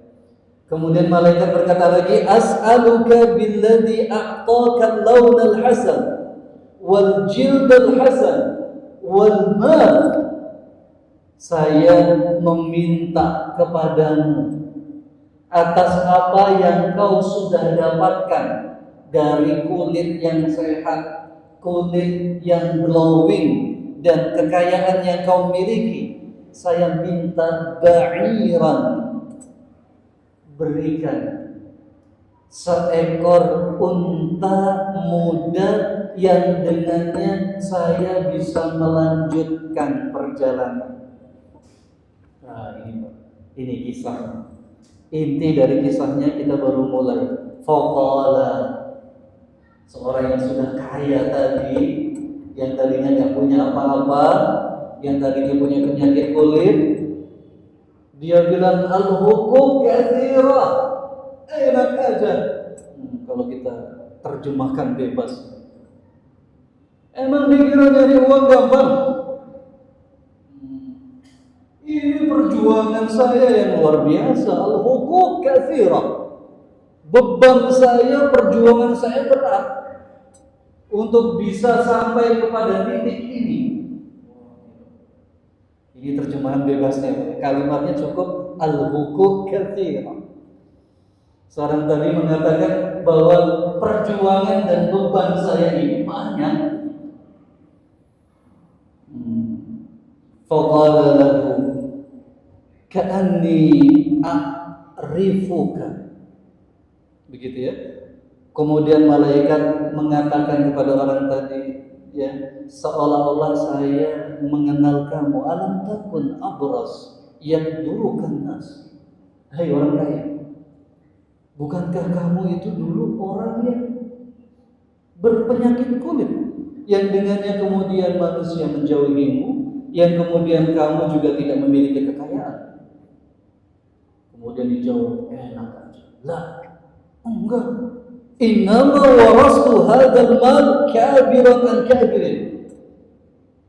Bahwa harta yang saya miliki hari ini adalah hasil dari perjuangan nenek moyang kami turun temurun. Gitu, Pak. Jadi dia sudah mulai berdusta dan mengingkari di sini. Qala in kunta kadziban, kata seorang malaikat yang lagi nyamar gitu.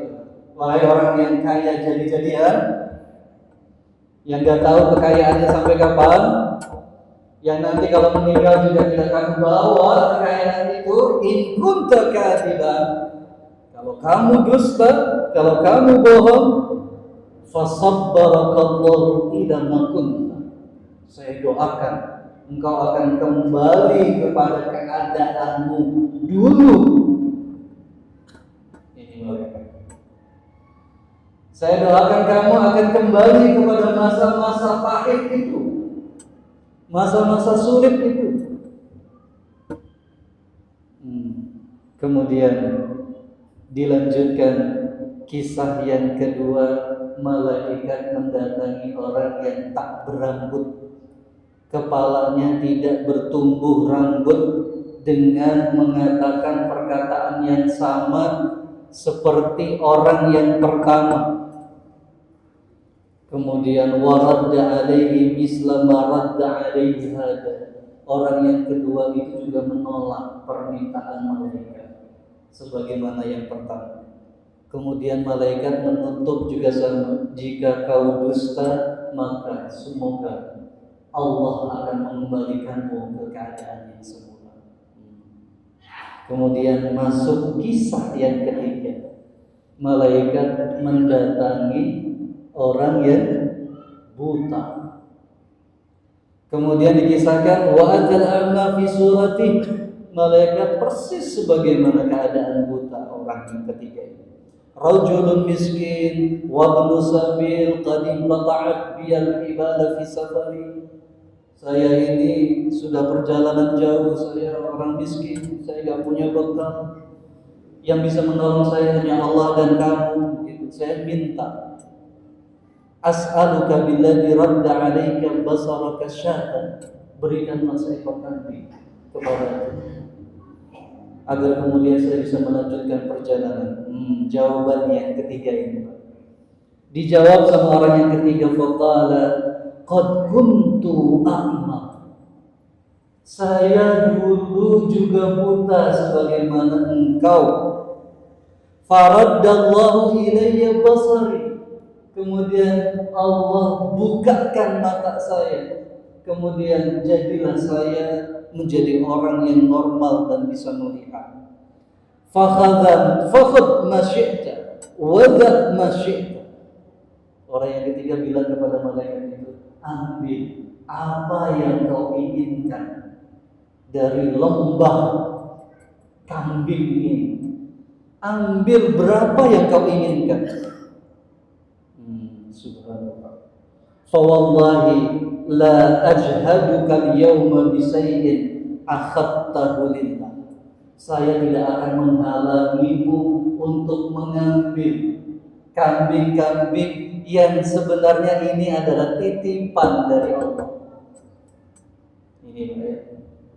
Jadi berbeda, orang ketiga ini berbeda dengan yang pertama dan yang kedua. Kemudian malaikat bilang, amsik malaka fa innama qad ibtulitum. Ya, sudah cukup ya, kata malaikat. Engkau sudah lulus ujian. Ya, pegang erat-erat kekayaan yang Allah berikan kepadamu, manfaatkan kekayaan itu, distribusikan kekayaan itu seluas mungkin, sebermanfaat mungkin, kata malaikat. Faqad radiyallahu anka, Allah telah meridhoimu dan Allah sudah memberikan berkah kepada dua orang lain. Hadirin hadirat rahimani wa rahimakumullah. Apa hikmah yang bisa kita petik? Paling tidak ada 4 poin. Yang pertama, syukur dan sabar itu sudah menjadi pakaian seorang muslim. Bahwa di dalam kehidupan seorang muslim itu tidak mungkin terlepas dari beban hidup. Tidak mungkin diuji oleh Allah berupa kekurangan fasilitas, kekurangan penghidupan, sulitnya penghidupan. Maka kemudian ya, sabar dan syukur itu sudah menjadi bagian daripada keimanannya itu. Makanya kalau dikaji kajian tentang itu, Rasulullah selalu mengkaitkan bahwa seorang mukmin itu adalah orang yang selalu bersabar dan selalu bersyukur. Poin yang pertama. Kemudian poin yang kedua, ya, harus memiliki rasa empati kepada sesama. Ini. Kenapa? Karena Rasulullah SAW menyampaikan sebaik-baik kalian adalah orang yang paling mendatangkan manfaat kepada yang lain. Khairun nasi anfa'uhum linnas. Kemudian in ahsantum, dalam Quran surat Al-Isra, in ahsantum ahsantum li anfusikum. Jika kalian berbuat baik, in ahsantum ahsantum li anfusikum, maka sesungguhnya perbuatan baik itu akan kembali kepada diri kalian. Wa in asatum fala. Tapi kalau dengan berkelimannya harta itu justru dia tahan harta itu, maka keburukannya akan sampai semuanya kepada diri. Kemudian hikmah yang ketiga, kebenaran selalu membawa ketenangan. Orang yang sudah jujur Islam dan imannya mesti selalu mendatangkan kebaikan dan kebaikan itu selalu menghantarkan kepada surga dan ridhonya Allah. Hadirin hadirat jamaah majelis taklim rahimakumullah, demikian mungkin kajian singkat kita tentang hikmah dari 3 kisah yang disebutkan di dalam hadis Sahih Bukhari dan Sahih Muslim tentang 3 orang Bani Israel yang Allah uji dengan rasa sakit dan Allah uji dengan kekayaan. Barakallahu fikum, billahi taufiq wal hidayah. Wassalamualaikum warahmatullahi wabarakatuh.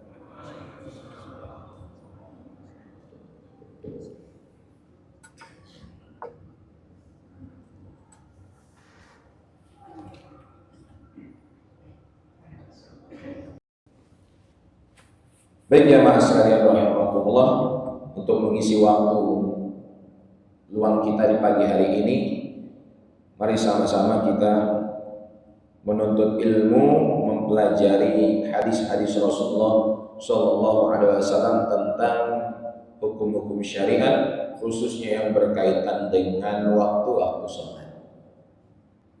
Pada pertemuan yang lalu telah dijelaskan beberapa pembagian waktu-waktu sholat, mulai dari waktu fadilah, waktu yang utama. Sebagaimana sahabat Abdullah ibnu Mas'ud radhiyallahu anhu bertanya, ya Rasulullah, ayyul a'mali afdal? Amal apa yang paling utama? Rasulullah pun menjawab, as-sholatu fi awwali waqtiha. Sholat on time, sholat tepat pada waktunya. Kemudian yang kedua ada waktu ikhtiar yang juga sebagian ulama menjelaskannya masih masuk dalam waktu fadilah. Yang ketiga waktu jawaz. Yang keempat waktu jawaz dengan kemakruhannya. Apabila tidak ada uzur ataupun satu hal yang mendesak, sebenarnya kita mampu sholat tepat waktu tapi mengakhirkannya kepada waktu jawaz yang ini, maka hukumnya adalah makruh. Kemudian masuk kepada waktu tahrim, waktu yang seseorang tidak cukup untuk melaksanakan sekedar sholat wajib saja, sehingga ketika dia sholat sebagian rakaatnya keluar dari waktunya. Ketika dia sholat sudah sangat mepet di akhir waktu dan masuk waktu sholat berikutnya, maka hukumnya ibadah tersebut adalah sah tetapi berdosa. Jadi di dalam fikih itu ada hukum-hukum baru yang mungkin belum kita ketahui. Ada ibadah yang haram tetapi tidak sah, dan ada ibadah yang haram tetapi tetap sah dilaksanakan, tetapi dia berdosa. Di antara contohnya ibadah yang dikerjakan haram dan tidak sah adalah sholatnya wanita yang haid ataupun nifas.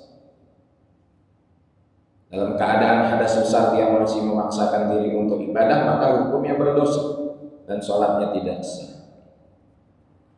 Dan ada juga ibadah yang haram melaksanakannya tetapi sah, yaitu puasa sunnahnya seorang istri tanpa izin suaminya. Karena puasa sunnah itu saking Allah Ta'ala menyuruh seorang istri untuk taat kepada suaminya, itu pun seyogyanya meminta izin kepada suaminya. Maka kalau suaminya tidak mengizinkan, kemudian istrinya malah terus berpuasa sunnah, hukumnya berdosa meskipun puasa itu tetaplah sah. Dan begitu juga sholat di waktu akhir, sudah mepet mau habis waktu, ketika dia melaksanakan sholat tidak cukup waktunya, sebagian rakaat yang keluar dari waktunya, masuk waktu sholat yang berikutnya, maka hukumnya berdosa. Jadi sebagai contoh, jika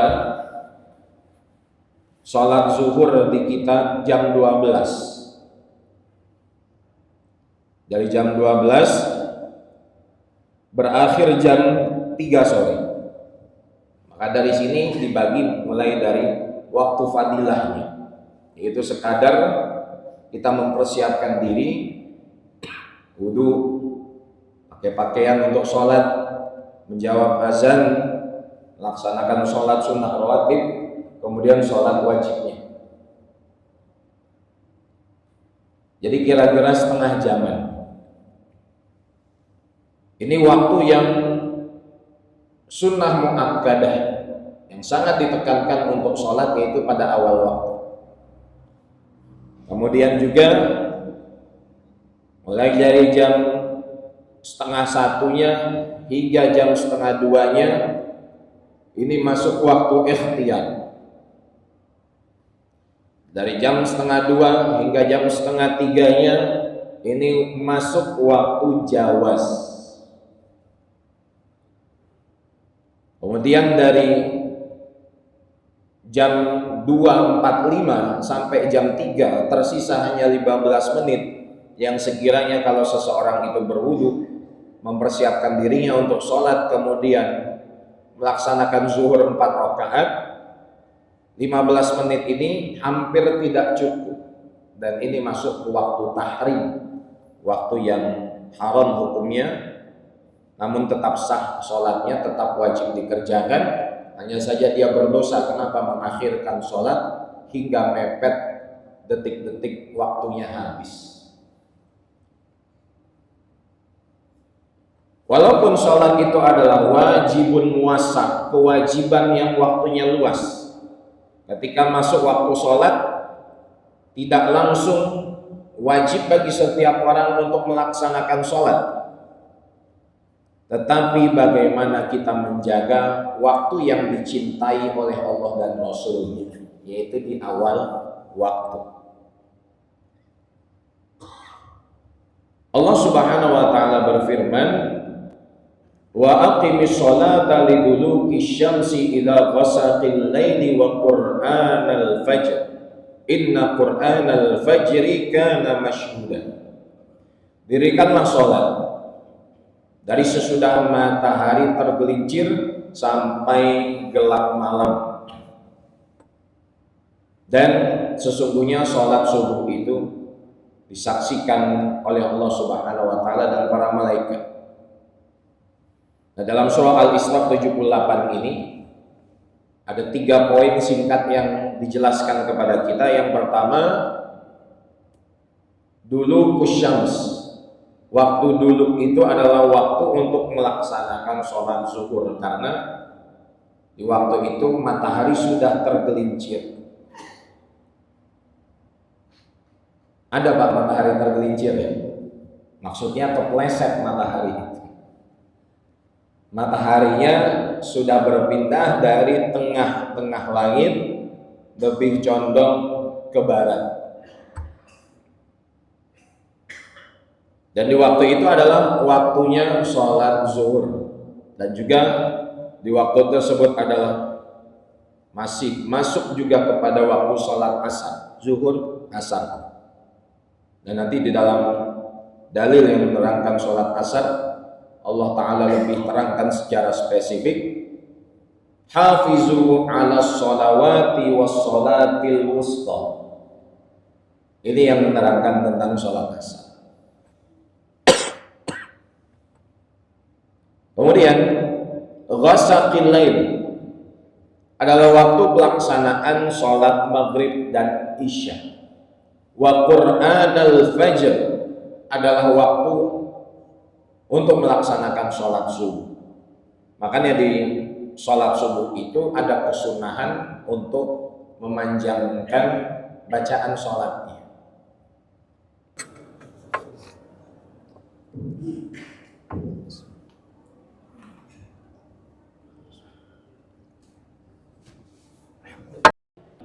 Maka Nabi SAW bersabda, khairukum man ta'allamal Qur'ana wa 'allamahu. Sebaik-baik kalian adalah orang yang belajar Quran kemudian mengajarkan Al-Qur'anul Karim, mengamalkan isi Al-Qur'anul Karim.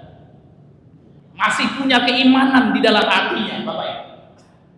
Nah, kemudian yang ketiga, Bapak Ibu yang dimuliakan Allah Subhanahu wa taala, ini kita berlindung kepada Allah Subhanahu wa taala dari yang ketiga ini. Wa matsalul fajir, dan perumpamaan orang fajir, ya orang yang banyak maksiat, ya. Dalam riwayat yang lain, wa matsalul munafik, perumpamaan seorang munafik. Alladzi yaqra'ul Qur'ana, namun Bang ini orang senang baca Quran. Ya. maksiatnya banyak, tapi senang baca Quran. Itu seperti perumpamaan buah roihanah. Ya. Jadi apa? Buah roihanah, Bapak Ibu yang dimuliakan Allah Subhanahu wa taala, ya, apa rihuha thayyibun, baunya sedap. Wa ta'mu amurun, namun kalau dimakan pahit. Itu buah roihanah. Nah, juga belum tahu buah roihanah seperti apa. Kita cari-cari saja Pak, buah-buahan di sini kan gitu ya. Buah roihanah itu ada buah Pak, baunya seger, sedap, kalau dimakan pahit gitu. Apa Mas Riri, buah apa itu kalau tempat kita? Hah? Pernah nemu buah seperti ini Pak? Kemundung, mengkudu, pace. Ya, kalau kita nyari Pak itu jeruk purut yang pentil, tahu Pak? Ya, tahu jeruk purut Pak ya, yang jeruk yang kecil itu, ya, hijau, ya, itu yang masih kemudian pentil, itu masih muda ya. Itu kalau kita ambil pisau kemudian kita belah, kita cium, itu baunya seperti apa Pak? Luar biasa. Itu biasanya diperes kemudian dimasukkan ke soto kan gitu ya, supaya kemudian baunya sedap. Ya, tapi coba Bapak Ibu yang dimuliakan Allah Subhanahu wa taala, jeruk purut yang pentil itu kemudian dibelah, dimakan, dikunyah itu, dia pasti akan nyengir-nyengir itu Pak, bukan? Kenapa? Karena pahit itu.